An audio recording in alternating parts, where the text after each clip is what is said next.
Fourth views, चौथा विचार, बाकी ठीक। यह तो संस्कृत का शब्द है, छोड़िए आक्रांताओं की भाषा और उनके डिक्शनरी, उनके शब्दावली। ऐ गधा मेरा इलाज करो। चोर, डाकू, रहजन और गुलाम, गुलाम मतलब दास, और बंदी, जूते पड़े। आज हम आपसे एक गंभीर मुद्दे पर बात करेंगे। मुद्दा यह है कि गाहे बगाहे हिंदुओं को और हिंदू शब्द को लेकर आपत्ति दर्ज की जाती है। लगता ऐसा है कि भारतीय राजनीति में हिंदू, हिंदुत्व, हिंदी को गलियाना, इसकी आलोचना करना भारतीय राजनीति का संस्कार होता जा रहा है। भारतीय राजनीति में सक्रिय जो लोग हैं, जो दल हैं, उनमें अधिकतर लोग गाहे बगाहे इस मुद्दे को छेड़ते हैं। अब ताजा विवाद यह आया है, पहले तो बिहार के पूर्व मुख्यमंत्री और हम सुप्रीमो जीतन राम मांझी ने यह कहा कि हिंदू बनकर भी हम 75 साल से आज तक गुलाम ही बने चले आ रहे हैं। हम मनुवादियों का विरोध करते हैं और अंबेडकर को मानते हैं। अच्छी बात है, आप अंबेडकर को मानिए, किसी को मानिए या किसी को न मानिए, इस पर किसी को कोई आपत्ति नहीं है। लेकिन जो कर्नाटक कांग्रेस के कार्यकारी अध्यक्ष ने बेलगामी में कहा, सतीश जारकिहोली ने, उसे भी आप किस नजरिए से देखेंगे? उन्होंने कहा कि हिंदू शब्द फारसी है, इससे भारत का क्या संबंध है, और फिर हिंदू हमारा कैसे हो गया? इसका अर्थ बहुत ही गंदा है और जब आप इसका अर्थ जानेंगे तो आप खुद पर शर्माएंगे। जी हां, यह सतीश ने कही है बात। सवाल यह उठता है कि हिंदू शब्द का अर्थ क्या है? क्या हिंदू शब्द का अर्थ जो फारसी में बताया जा रहा है वही है, या फारसी में हिंदू शब्द की व्युत्पत्ति से पहले संस्कृत में भी हिंदू शब्द था, हिंदी था? हिंदू को कैसे लाया गया और हिंदू को क्या क्या कहा गया है, इसी मुद्दे पर हम इस वीडियो में चर्चा करेंगे। आप देख रहे हैं फोर्थ व्यूज और मैं उपेंद्र कश्यप, और इस वीडियो में अंत में हम इस डिक्शनरी के जरिए एक सवाल उठाएंगे, एक शब्द को सामने रखेंगे, क्या उस शब्द का इस्तेमाल भारत ही नहीं दुनिया के लोग करेंगे? मेरी खुली चुनौती है कि जो इस डिक्शनरी से मैं शब्द आपको दूंगा, वह शब्द जिस पेशे के लिए इस्तेमाल किया जाता है, क्या कोई माई का लाल इस देश में है जो उस शब्द का इस्तेमाल उस पेशेवर समूह के लिए करेगा? शायद नहीं। तो फिर हिंदू शब्द को लेकर इतना वितंडा खड़ा क्यों किया जाता है देश में? गाहे बगाहे हिंदुओं को गलियाना फैशन क्यों बन गया है? कई सवाल हैं, लेकिन हम बात करते हैं कि हिंदू शब्द आया कहां से। अच्छी बात कही है सतीश जारकिहोली ने कि हिंदू शब्द का अर्थ बहुत ही गंदा है, लेकिन उन्होंने शब्द का अर्थ नहीं बताया। हम आपको कई किताबों से बताएंगे कि हिंदू शब्द का गलत अर्थ, गंदा अर्थ कहां कहां क्या कहा गया है। आप देखकर चौंक जाएंगे कि क्या वाकई हिंदू शब्द के लिए यह अर्थ लिखे गए हैं, माने गए हैं। तो वह तो हम बताएंगे, लेकिन पहले हम आपको यह बताते हैं कि हिंदू शब्द को लेकर भारतीय साहित्य संस्कृति में और ग्रंथों में क्या कहा गया है। उसके बाद हम बताएंगे सतीश जारकिहोली ने जो कहा कि बहुत ही गंदा अर्थ है, बहुत ही खराब अर्थ है, वास्तव में वह खराब अर्थ क्या है। हिंदू मतलब हीन जोड़ दू, हीन का मतलब होता है नष्ट करना एवं दू का मतलब होता है दुष्ट या दुरात्मा, यानी जो दुष्टों का या दुरात्माओं का विनाश करे वह हिंदू है। दुष्टों का विनाश करने वाला हिंदू है। हिनस्ति दुष्टान इति हिंदू, वह हिंदू है जो दुष्टों का नाश करे। हिंदू शब्द का सबसे पहले 7वीं सदी के एक ग्रंथ निशिथ पूर्णी में चर्चा है। यह शब्द फारसी है जो संस्कृत के सिंधु का फारसी रूपांतरण माना गया, यानी इस्लाम के उद्भव के बाद की यह घटना है। लेकिन इससे बहुत पहले 500 ईसा पूर्व के आसपास दारा प्रथम के कार्यकाल में सिंधु नदी क्षेत्र का शासन ईरानियों के हाथ में था, और सिंधु को ईरानी हिंदू कहते थे। वे स का उच्चारण नहीं कर पाते थे, इसलिए वो सिंधु की जगह हिंदू कहने लगे। यह हम सब जानते रहे हैं कि हिंदू शब्द ऐसे ही कहा गया। सिंधु को ईरानी हिंदू कहते थे। सामाजिक आर्थिक विकास होने लगा, विकास की बातें होने लगी। धीरे धीरे कालांतर में यह भारत बन गया, यानी हिंदुस्तान हिंदू शब्द से कहा जाने लगा। तो इसका क्रम कैसे है? हिंदू से हिंद बना, फिर हिंदिक बना, यानी हिंद का, हिंदिक मतलब हिंदी क्षेत्र में रहने वाला, हिंद क्षेत्र में रहने वाला। आगे चलकर क का लोप हो जाता है और फिर हिंदी शब्द बना जिसकी हम भाषा का इस्तेमाल करते हैं। ग्रीक लोग सिंधु को इंदोस कहते थे और यहां रहने वाले को इंदोई, प्रदेश को यानी जो सिंधु क्षेत्र का जो प्रदेश है इसे इंदिके कहते थे। यही इंदिके इंदिका बना और यही इंदिका आगे चलकर इंडिया बना, भारत बना। यह एक कारण है और इसी कारण भारत का हिंदुस्तान नाम भी है और इंडिया नाम भी है। कालकाचार्य लिखित एक किताब है जैन महाराष्ट्री में हिंदुग शब्द का इस्तेमाल हुआ है। सुरीना मणियम रामानो जेन हिंदुग देशम बच्चायो, ये शब्द है कालकाचार्य लिखित जैन महाराष्ट्री का।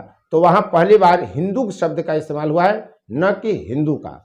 अब हम बताते हैं कि सतीश जारकिहोली ने क्यों कहा कि हिंदू शब्द का अर्थ बहुत ही खराब है।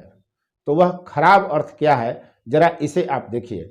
गयास नामी कोश है, इसमें हिंदुओं के लिए जो अर्थ बताया गया है हिंदू शब्द का, उसमें कहा गया है चोर, डाकू, रहजन और गुलाम। गुलाम मतलब दास और बंदी। फारसी भाषा के अनुसार यही अर्थ उसके बताए गए हैं। इसके लिए एक पंक्ति है, हिंदू धर्म मुहावरा फारसियां ब म अने दूज हो रह जनो गुलाम में आयद। अब हम दूसरा उदाहरण देते हैं। कशाफ नामी कोश, एक है कशाफ नामी कोश, इसमें एक पंक्ति आती है, हिंदू ब कसर गुलाम ब बंदह काफिर व तेरा। इसका अर्थ है कि हिंदू का अर्थ बताया गया है गुलाम, कैदी, काफिर और तलवार है। काफिर का मतलब समझ ही रहे। और एक है चमन बे नजीर। चमन बे नजीर में एक पंक्ति है, चे हिंदू हिंदू ए काफिर, चे काफिर काफिर रहजन, चे रहजन रहजन ईमान। इसका अर्थ क्या है? हिंदू क्या है? चे हिंदू, हिंदू क्या है? हिंदू काफिर है, हिंदू ए काफिर। काफिर क्या है? चे काफिर। काफिर रहजन है। रहजन क्या है? चे रहजन। इसका जवाब देता है रहजन ईमान। रहजन ईमान पर डाका डालने वाला है।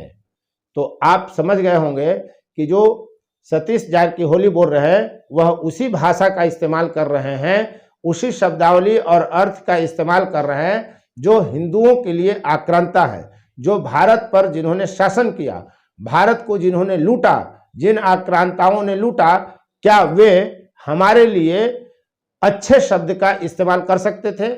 हमारा जो आक्रांता रहा है इतिहास में, क्या वह कभी हिंदुओं के लिए, हिंदुस्तान के लिए, हिंदू शब्द के लिए बेहतर अर्थ लिखेगा? कतई नहीं। तो यह मानकर चलना चाहिए कि जो सतीश जारकिहोली कह रहे हैं वह इस संदर्भ में है कि आक्रांताओं की जो भाषा है, आक्रांताओं की जो किताबें हैं, उसमें हिंदुओं के लिए गाली शब्द का इस्तेमाल किया गया है। वहां गालियों का ही उदाहरण दिया गया है और गालियों को ही हिंदू शब्द का अर्थ बना दिया गया है। अब हम पूछते हैं आपसे एक सवाल कि क्या सतीश जारकिहोली, जीताराम मांझी जैसे लोग जो हिंदू, हिंदुत्व और हिंदुस्तान को बार बार गलियाते रहते हैं, इसके प्रतिष्ठा का हनन करते रहते हैं, क्या वे इस सवाल का जवाब देंगे? कल से वे डॉक्टरों के लिए गधा शब्द का इस्तेमाल करेंगे? जी हाँ, मैं ये कह रहा हूं डंके की चोट पर कि डॉक्टर का मतलब ही गधा होता है, गधा का मतलब ही डॉक्टर होता है। तो क्या भारत के डॉक्टरों को कल से आप यह कहेंगे, ए गधा मेरा इलाज करो? नहीं कह सकते। तो जब यहां गधा शब्द का इस्तेमाल नहीं हो सकता तो चोर, डाकू, रहजन और बंदी और दास और काफिर के लिए हिंदू शब्द का इस्तेमाल क्यों आप कर सकते हैं? देखिए, ये राजपाल शब्दकोश है हिंदी का और इसके लेखक है doctor Hardev Bahri. Rajpal and sons Kashmiri gate Delhi से प्रकाशित यह किताब है, डिक्शनरी है, काफी पुरानी। और इसके देखिए 206 नंबर पृष्ठ पर लिखा हुआ है गधा। गधा का अर्थ है गधा और गधागिरी जो है वो फारसी शब्द हो गया, उसका ये स्त्रीलिंग है। और गधा का पहला जो अर्थ है संस्कृत में पुल्लिंग रोग हरने वाला वैद्य चिकित्सक, और दूसरा अर्थ है इसका पुल्लिंग वह है गधा। और गधा का अर्थ क्या है ये आप समझिए। इसका गधा का पहला अर्थ है पुल्लिंग घोड़े की नस्ल का जानवर जो बोझा ढोने के काम आता है, खर गधा। दूसरा इसका विशेषण में अर्थ है मूर्ख बेवकूफ। गधा पचीसी आपने सुना होगा, गधा पचीसी, उसका अर्थ है वह स्त्रीलिंग शब्द है गधा पचीसी, जिसका अर्थ है उल जुलूल काम करने वाली अवस्था जो आमतौर पे 16 से 25 वर्ष तक मानी गई है। गधापन यह पुल्लिंग शब्द हो गया, पन जोड़कर। मूर्खता बेवकूफी। गधा लोटन पुल्लिंग शब्द है, थकावट दूर करने के उद्देश्य से इधर उधर लोटना। और गधा का एक अर्थ यहाँ यह भी बताया गया है गदाहा। तो क्या भारत में जो रोग हरने वाले वैद्य हैं, जो चिकित्सक हैं, उनके लिए आप गधा शब्द का इस्तेमाल करेंगे? यह तो संस्कृत का शब्द है, छोड़िए आक्रांताओं की भाषा और उनके डिक्शनरी उनके शब्दावली को। गधा संस्कृत का शब्द है और ये चिकित्सक के लिए इस्तेमाल होने वाला शब्द है। तो क्या आज से इस देश में सतीश जारकिहोली और इनको मानने वाले कांग्रेस के नेता या किसी भी भाजपा का ही नेता कोई क्यों ना हो जो हिंदू को इस संदर्भ में गलियाता है, वे अपने चिकित्सकों को ये कहेंगे ए गधा मेरा इलाज करो? डॉक्टर साहब नहीं कहना है, आज से कहना है ए गधा मेरा इलाज करो, जूते पड़ेंगे। तो जो पहले हो चुका है वैसे ही शब्दावली का इस्तेमाल आज करना, आज के संदर्भ में करना क्या उचित है? यह सिर्फ वोट बैंक की पॉलिटिक्स जो की जा रही है इस देश में, उसने हिंदुत्व हिंदुस्तान की गरिमा को लगातार चोट पहुंचाया है, लगातार इसकी मर्यादा को, इसकी प्रतिष्ठा को कुचलने का काम किया गया है। तो इन चीजों को समझने की जरूरत है इस देश के तमाम लोगों को, चाहे वे किसी भी जाति धर्म और समुदाय से हों। तो सतीश जारकिहोली आज से अपने चिकित्सकों के लिए गधा शब्द का इस्तेमाल करेंगे। हम इंतजार करेंगे कि उनका इस तरह का भी वीडियो आए जब वे कह रहे हो कि ये गधों मेरा इलाज करो, गधों इलाज करो। चिकित्सकों और डॉक्टरों का के लिए अब जो है वे डॉक्टर या चिकित्सक शब्द का इस्तेमाल नहीं करेंगे। यदि ऐसा नहीं कर सकते हैं सतीश जारकिहोली तो उनको कोई हक नहीं है कि इस तरह से हिंदुओं को अपमानित करने वाले बयान जारी करते रहें। अब तक इस वीडियो में बने रहने के लिए आपको बहुत बहुत धन्यवाद। यदि आपने चैनल को सब्सक्राइब नहीं किया है तो चैनल को सब्सक्राइब करें, शेयर लाइक कमेंट जरूर करें। और देश से संबंधित ज्वलंत मुद्दों पर हम ऐसे ही बेबाक वीडियो लेकर आपके बीच आते रहेंगे। फोर्थ व्यूज, चौथा विचार।